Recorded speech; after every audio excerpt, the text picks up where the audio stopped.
अगर आप जन्नत जैसे खूबसूरत नज़ारों को देखना चाहते हैं तो बेशक आप श्रीनगर घूम सकते हैं। ये शब्द यूं ही नहीं कहे गए हैं कि धरती पे अगर कहीं जन्नत है तो वो यहीं है।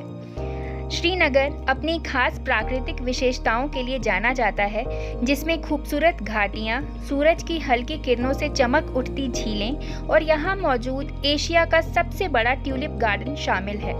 भारत के नक्शे में ये एक मुकुट के समान है। आइए आज हम आपको श्रीनगर की 10 ऐसी जगहों के बारे में बताते हैं जिन्हें आपको किसी भी हाल में मिस नहीं करना चाहिए। हमारी लिस्ट में सबसे पहले आता है डल झील।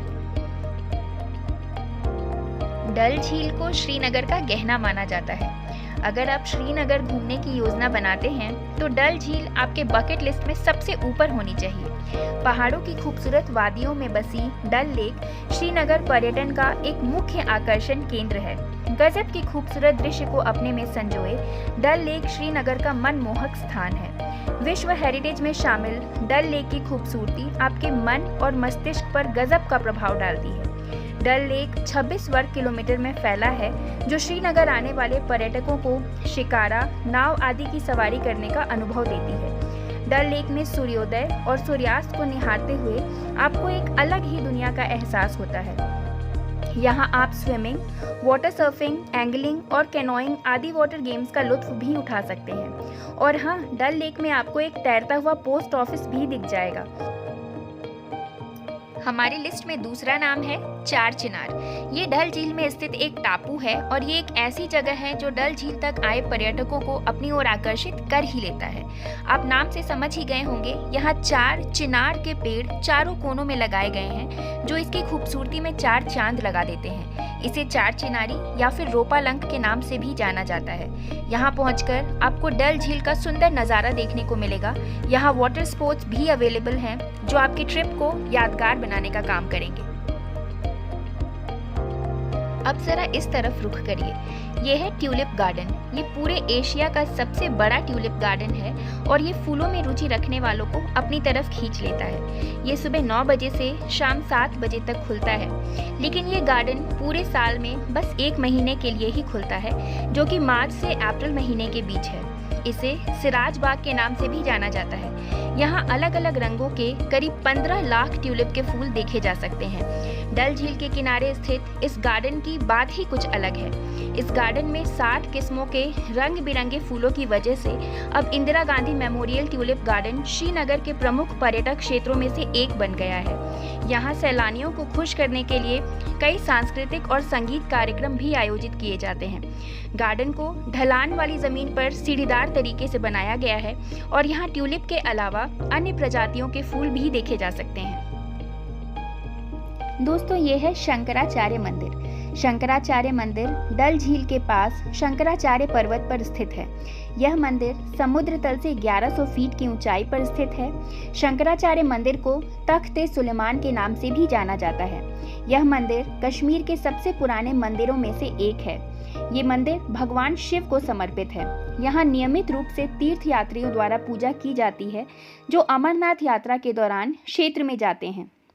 मंदिर तक आने के लिए आपको 243 सीढ़ियाँ चढ़नी होंगी, जो कि बहुत खड़ी नहीं हैं और आसानी से चढ़ी जा सकती हैं।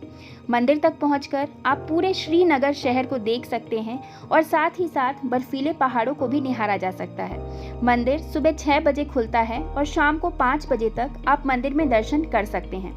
यहाँ शिवरात्रि बहुत धूमधाम से मनाते हैं। आइए अब जरा आपको मुगल गार्डन्स की सैर करा दें, या यूँ कह लें मुगलों द्वारा बनाए गए गार्डन्स की सैर करा दें। इसे मुगल बादशाह जहांगीर ने अपनी पत्नी मेहरुन्निसा के लिए बनवाया था, जिसे नूरजहां की उपाधि दी गई थी। इन बागों में सीढ़ीनुमा उद्यान बने हैं और जलधारा भी बहती है। मुगल गार्डन को यूनेस्को की विश्व विरासत स्थल में शामिल करने के लिए सरकार प्रयासरत है। आपने यूं तो कई बाग देखे होंगे, लेकिन कश्मीर के बागों की अपनी एक अलग खूबसूरती है। सबसे पहले आपको ले चलते हैं शालीमार गार्डन। ये श्रीनगर से 15 किलोमीटर की दूरी पर स्थित है और शहर के सभी मुगल गार्डन्स में से सबसे लोकप्रिय है। शालीमार का अर्थ होता है प्रेम का वास। इस गार्डन को यहाँ के ऑर्चिड निशेस के लिए जाना जाता है। जो कि गार्डन के पिछले हिस्से में वाटरफॉल्स में बनी हुई हैं। यहाँ रात के दौरान तेल के दीपक से रोशनी की जाती है।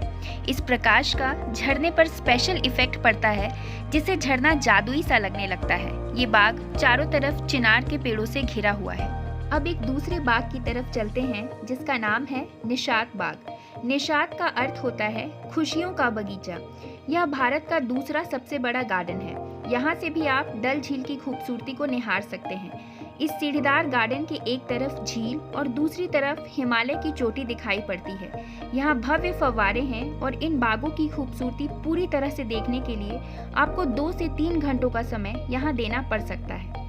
अब आपको सबसे छोटे मुगल गार्डन की तरफ लेके चलते हैं, जिसका नाम है चश्मे शाही। ये श्रीनगर का सबसे छोटा मुगल गार्डन है। इसे रॉयल स्प्रिंग के नाम से भी जाना जाता है। यह गार्डन नेहरू मेमोरियल पार्क के आसपास के क्षेत्र में स्थित है, जहां से हिमालय और डल झील का शानदार दृश्य दिखता है। यहाँ फलों और फूलों की भी कई दुर्लभ प्रजातियां देखने को मिलती हैं। अब जरा इस तरफ आ जाइए। ये है हरी पर्वत। हरी पर्वत डल झील के पास बसा एक खूबसूरत किला है। वास्तव में यह एक छोटी सी पहाड़ी है, जिसका नाम हरी पर्वत है। इसी पहाड़ी के नाम पर मुगलों ने किले का नाम हरी पर्वत किला रख दिया था। यह किला वर्तमान में जम्मू कश्मीर के पुरातात्विक विभाग के अंतर्गत एक ऐतिहासिक धरोहर है। किले की खूबसूरती बनाए रखने के लिए जम्मू कश्मीर के पुरातत्व विभाग ने महत्वपूर्ण कदम उठाए हैं। किले में जाने से पहले पुरातत्व विभाग से अनुमति लेनी पड़ती है। किला ऊंची पहाड़ी पर स्थित है, जिसके कारण किले के आसपास का दृश्य बेहद खूबसूरत दिखाई देता है।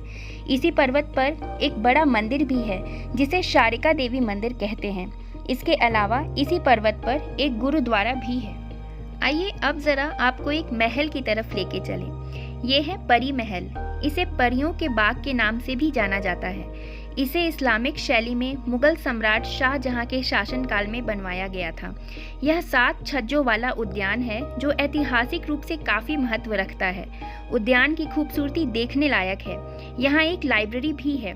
यहाँ का कुदरती माहौल शरीर में नई ऊर्जा का संचार करता है। हरे भरे माहौल के बीच आप यहाँ सुकून का समय बिता सकेंगे। आप यहाँ की यात्रा किसी भी समय कर सकते हैं। मौसम आपको अनुकूल ही मिलेगा। बस दिसंबर और जनवरी महीने में ठंड थोड़ी ज़्यादा हो जाती है। हमारी लिस्ट में सबसे आखिरी में आता है खीर भवानी मंदिर। ये मंदिर श्रीनगर के सबसे पुराने मंदिरों में से एक है। पारंपरिक रूप से बसंत ऋतु में मंदिर में खीर चढ़ाया जाता था, इसलिए इसका नाम खीर भवानी पड़ा। ऐसी मान्यता है कि अगर कोई प्राकृतिक आपदा आने वाली हो तो पहले से ही मंदिर के कुंड का पानी काला पड़ जाता है। इस मंदिर में स्थित झरना बेहद खास माना जाता है और यहाँ माता को खीर का भोग लगाया जाता है। यहाँ भक्तों को भी प्रसाद के रूप में खीर ही दिया जाता है। अमरनाथ यात्रा करके लौटने वाले लोग खीर भवानी माता के दर्शन करके ही अपनी यात्रा को पूरा मानते हैं। यहाँ भक्तों के लिए लंगर भी लगाए जाते हैं। दोस्तों, श्रीनगर शहर की खूबसूरती देखने लायक है। यहाँ की खूबसूरत वादियाँ, ऊंची ऊंची पहाड़ियाँ, घाटियों के बीच में बहती झीलें, फूलों से घिरी पगडंडियाँ ऐसा महसूस कराती हैं जैसे आप किसी सपने में हो। अगर ये वीडियो आपको पसंद आई हो तो एक लाइक ज़रूर करें और ऐसे ही अन्य वीडियोज़ के लिए हमारे चैनल पे बने रहें।